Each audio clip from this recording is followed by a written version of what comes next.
Tensions very high across an already on-edge Middle East due to a new round of violence, this time involving Iran.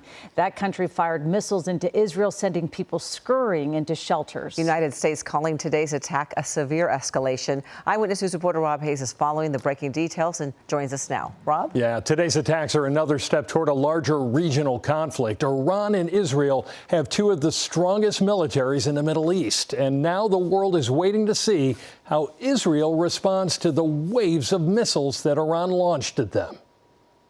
In a conflict that has been consistently escalating for nearly a year, today's attack pushes the Middle East even closer to new worrisome heights. Iran officially entering the fray, launching about 200 missiles into Israel. The skies over Tel Aviv and Jerusalem filled with missile trails.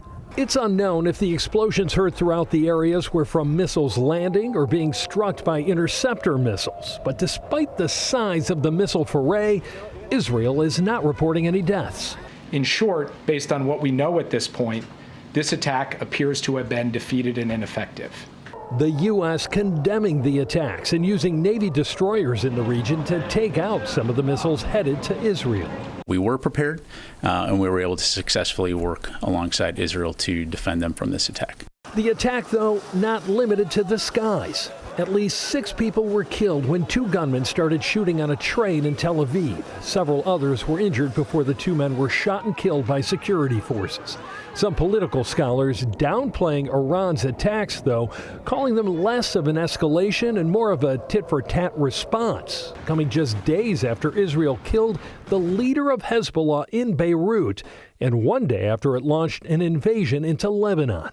The escalation can now still happen, but I don't think that this is that big escalating point. The escalation really happened with Israel going after Hezbollah leadership and Hamas leadership in the way that it did. UCLA's Benjamin Radd is an expert on Middle East politics. He says a response by Israel to today's missile attack is almost certain, but what they do is still up in the air. We definitely expect some retaliation, whether it's, I think, targeting more sensitive installations. They could be nuclear. They could be technology-related installations, maybe Iran's electrical grid or, let's say, internet network. We can also look at the possibility of oil refineries.